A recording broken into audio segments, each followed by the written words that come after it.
Assalamualaikum warahmatullahi wabarakatuh. Sobat RH sekalian, jumpa lagi kita di channel yang keren ini. Keren cadas. Ya, Sobat RH sekalian, saya ingin menambah kebingungan Sobat RH sekalian dengan menganalisis beberapa perkembangan terakhir. The main question is, pertanyaan pokoknya adalah sebenarnya Jokowi itu dukung Ganjar atau dukung Prabowo sih, pakai sih ya. Kenapa begitu? Karena kita tahu bahwa awal-awal dan sampai sekarang terlihat Jokowi swing. Bahkan ketika Ganjar sudah dideklarasikan pun Jokowi sepertinya tetap main mata dengan Prabowo. Terakhir dia kumpulkan 6 partai politik pendukung pemerintahan minus Partai Nasdem dengan mengatakan bahwa itu adalah diskusi soal kebangsaan. Padahal kalau kebangsaan ya kenapa Nasdem tidak diajak? Termasuk juga Demokrat dan PKS, toh mereka juga partai di dalam DPR.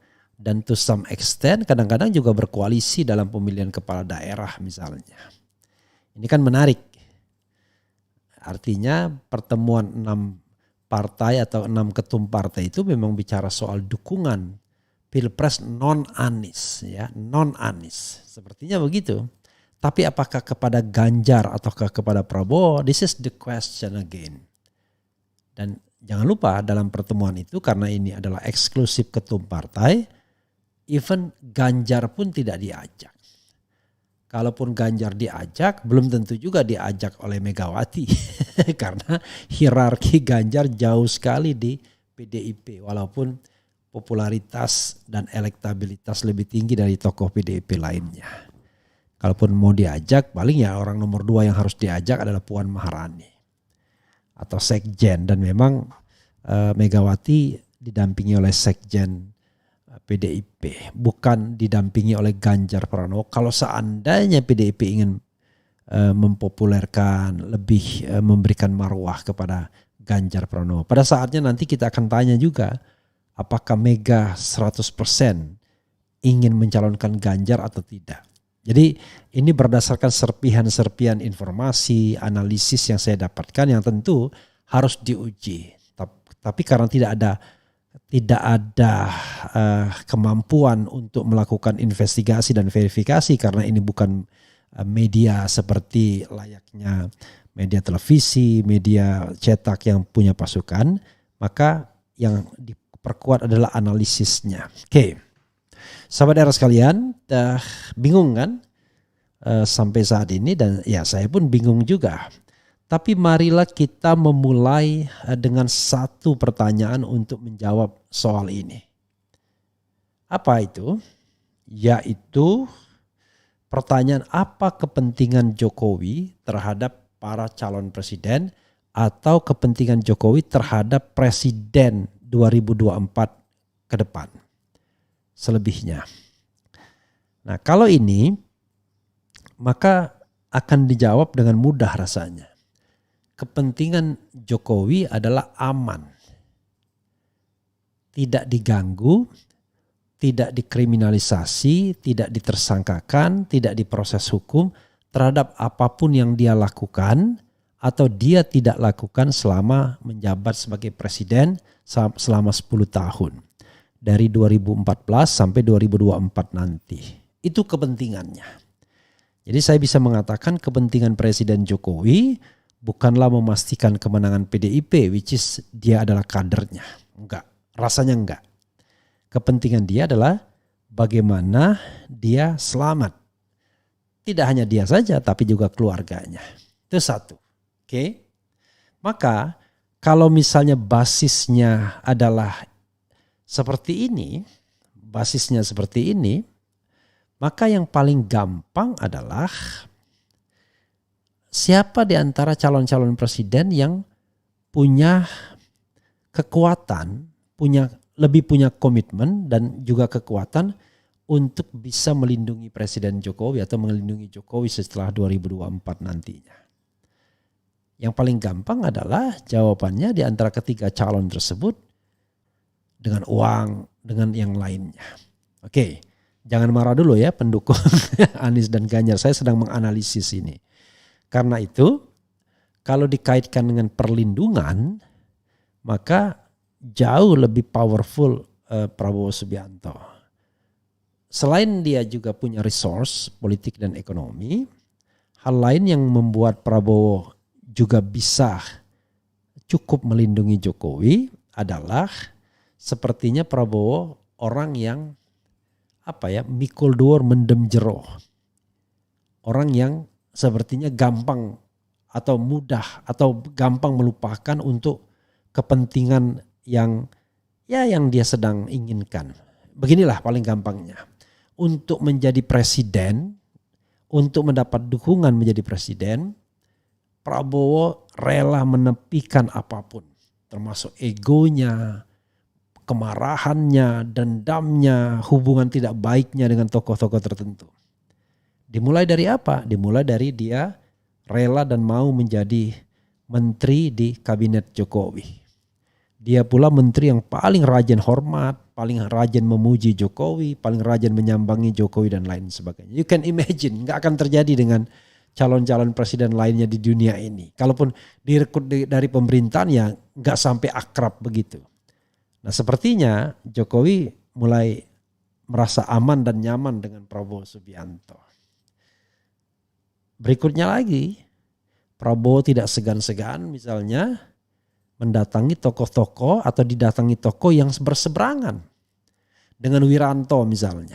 Bayangkan, Wiranto adalah tokoh mantan Menko Polkam dan Panglima ABRI yang memecatnya ketika awal era reformasi. Padahal pada waktu itu Prabowo adalah orang yang sangat moncer karir militernya.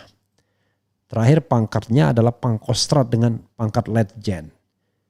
Pangkostrat itu satu step untuk menjadi jenderal, menjadi KSAD dan satu step untuk menjadi Panglima TNI.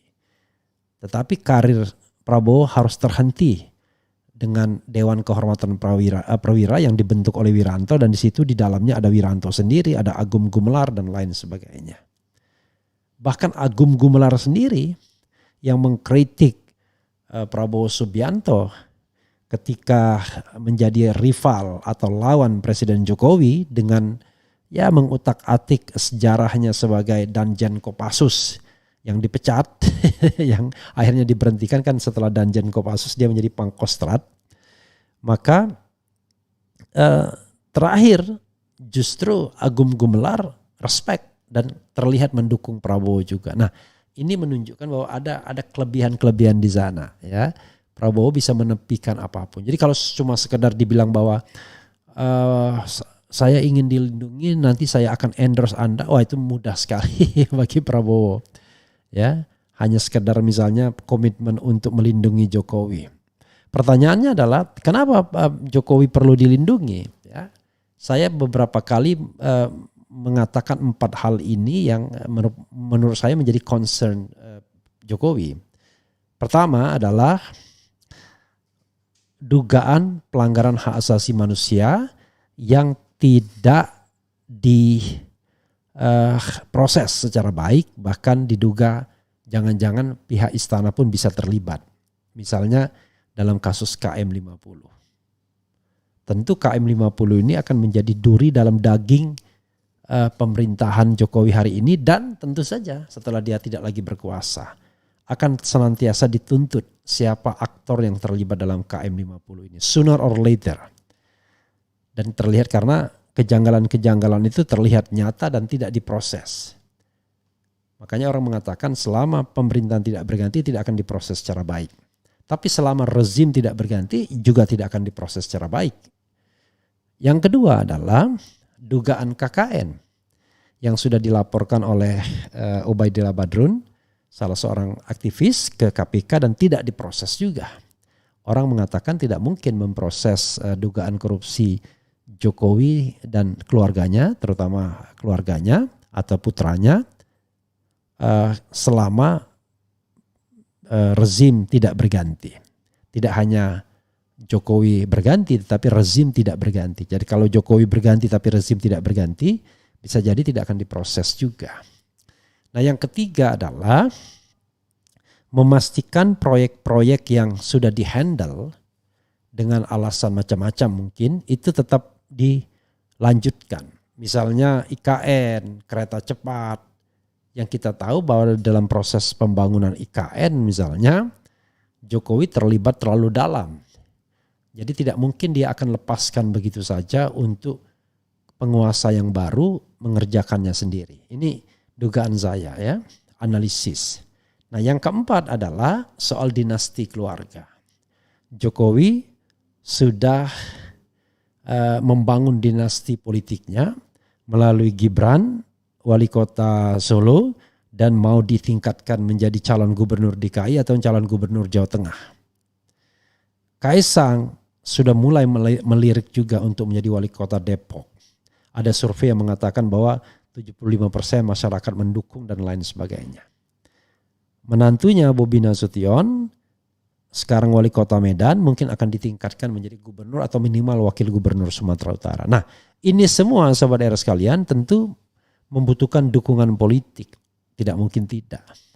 Karena itu harus dipastikan bahwa rezim ke depan adalah rezim tetap yang in favor terhadap dinasti keluarga Jokowi. Jadi dengan 4 kepentingan ini, maka Jokowi membutuhkan siapapun presiden, maka harus dapat melindungi dia dari 4 hal yang saya sebutkan tersebut. Minimal seperti itu.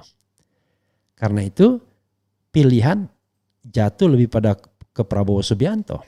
Kenapa tidak ke Ganjar atau Anies? Kalau Anies ya nggak usah disebutkan karena Anies adalah spektrum yang paling jauh.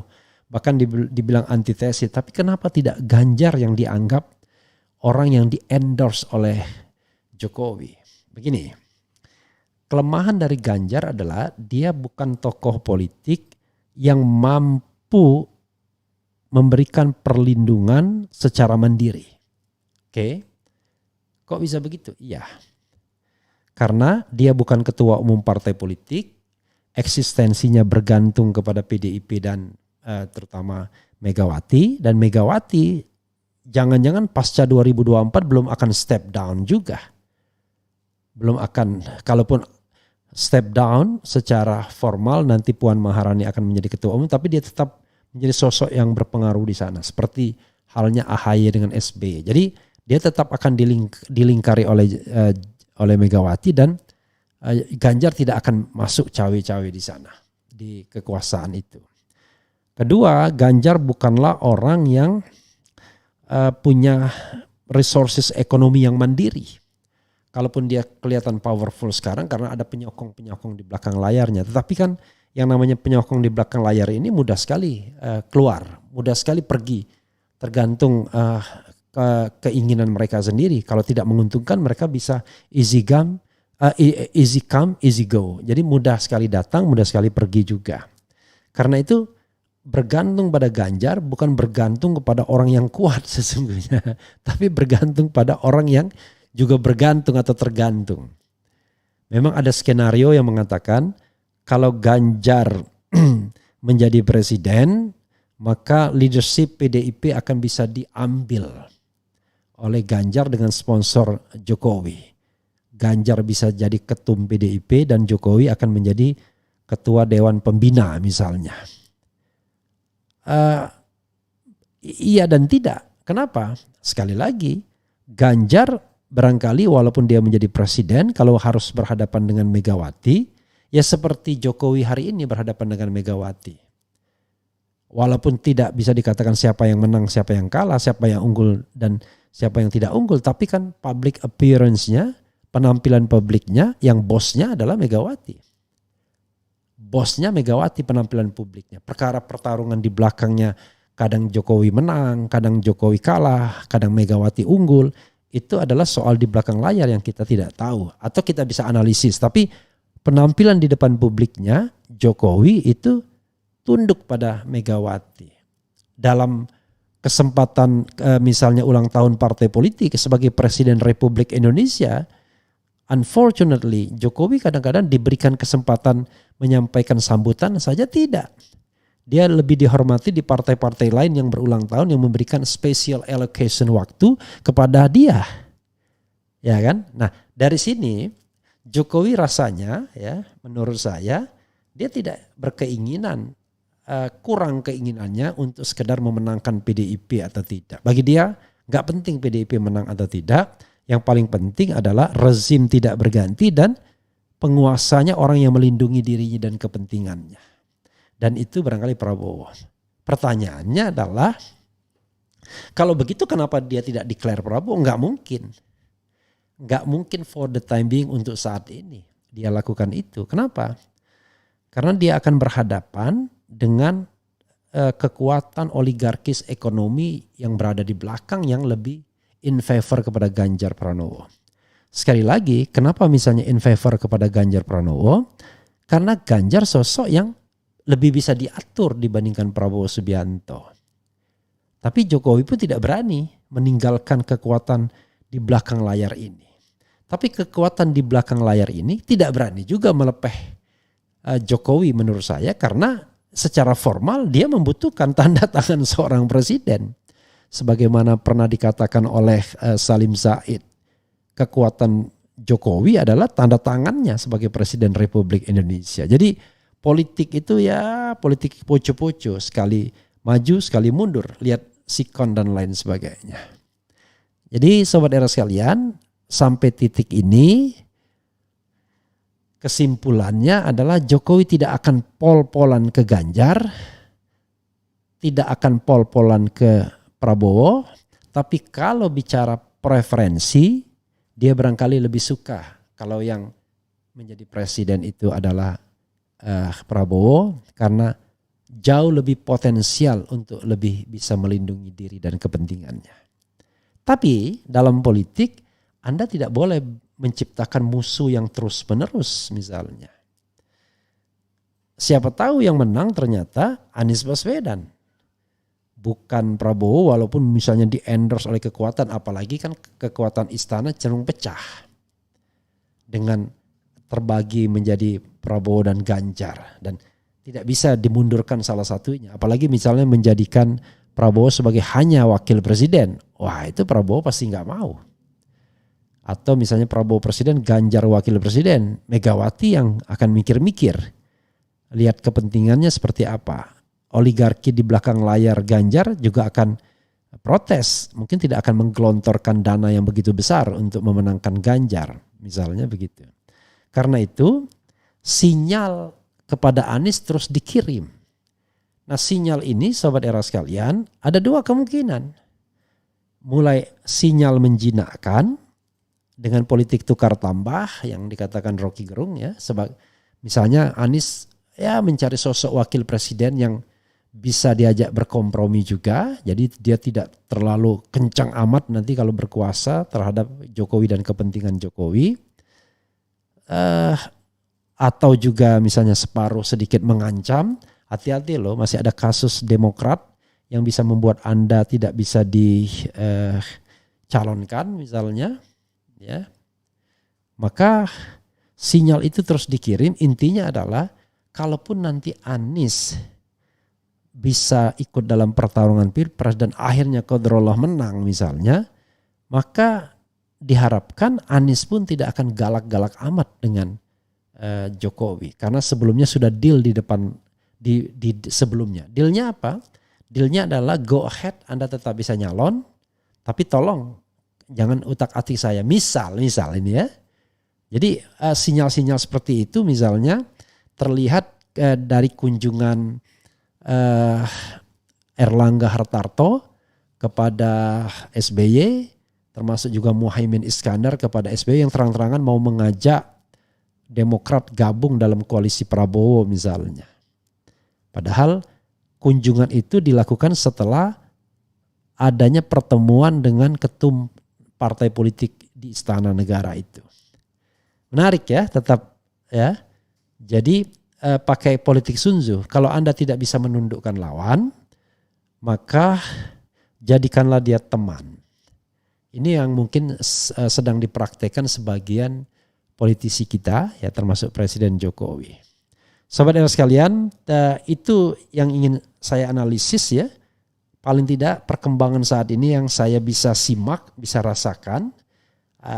Nanti kita akan lihat perkembangan ke depan. Tapi intinya Anda yang mendukung Anies Baswedan, ya posisi Anda belum safe.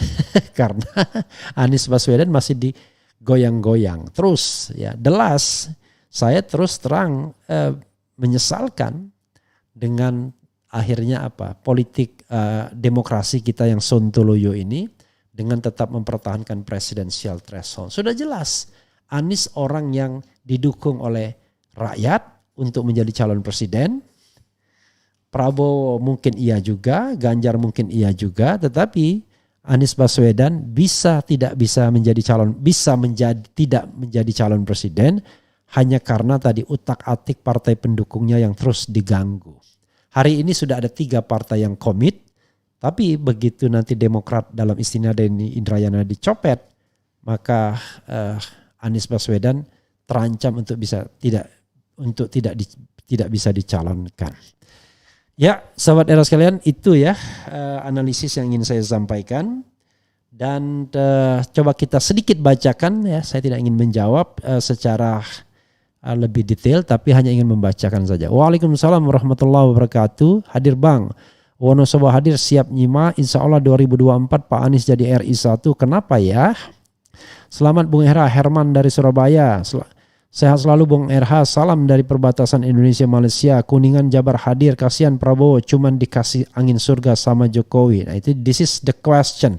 Dikasih angin surga atau jangan-jangan betul-betul ada surga? Mungkin dua-duanya diperlukan, makanya ditawarin jadi wapres. Bismillahirrahmanirrahim, Anies RI 1. Resiko punya presidenship tugas partai ya gitu. Prabowo Ganjar ARB for. Oh ya, tambahan saya adalah kalau Ganjar menang ya Jokowi belum tentu nyaman. Kenapa belum tentu nyaman? Apakah dia bisa memastikan Megawati dan PDIP tidak memerintahkannya untuk diproses? Jangan-jangan kalau kita baca misalnya komentar-komentar Rocky Gerung misalnya, atau kita dengar, ya sepertinya ada dendam. Dendam terselubung, api dalam sekam dalam hubungan Megawati dan Jokowi, kan begitu. Jadi siapapun yang berkuasa ya secara real bisa jadi kemudian justru mendorong proses hukum ke satu sama lainnya. Tapi yang sudah bisa dibuktikan adalah ketika Jokowi berkuasa dia tidak bisa apa-apa terhadap Megawati. Tetapi bisa dibayangkan ketika Jokowi tidak lagi berkuasa dan Megawati bisa mengendalikan Ganjar misalnya, kan bisa jadi tiba-tiba api dalam sekam itu tiba-tiba mencuat atau memancar begitu saja. Wis embuh, yang penting saya sekeluarga tetap Pak Anies. Ya kita doakan kalau tetap bisa dicalonkan ya. Makanya hati-hati ya. Keep on eye terhadap putusan Mahkamah Agung dalam PK Demokrat. The father of Mencela-Mencele saat adalah pemimpin terburuk sepanjang sejarah. Intinya jangan sampai partai Red Bull berkuasa karena siapapun dari partai tersebut memang tidak pantas jadi pemimpin dulu. Oke. Kemudian Prabowo dan Ganjar itu petugas partai. Jadi kalau mereka menjadi presiden pasti mereka berpihak kepada kendaraan partainya masing-masing. Bukan kalau sudah begitu mereka lah lupa kepada rakyat miskin. Kalau Ganjar petugas partai iya, tapi kalau Prabowo tidak, dia pemilik partainya, dia the owner. Dia bukan employee tapi employer ya. Dia bukan pegawai, bukan staff, tapi dia adalah pemilik tuan. Itu saja saudara sekalian, nanti kita akan lanjutkan analisis berikutnya ya. Dan silakan baca komentar-komentar Sobat RH. Ini belum ada lagi yang ini ya. Yang support. Jadi kalau mau ada donasi itu bisa diklik tuh, ada di bawah chat ini ada tanda donasi, dan kalau ada yang mendonasi pasti akan saya bacakan komentarnya ya. Tapi ya komentar yang baik, jangan komentar yang buruk ya. Ini ada tanda dolar di bawahnya. Itu saja saudara sekalian. Wassalamualaikum warahmatullahi wabarakatuh. Ciao.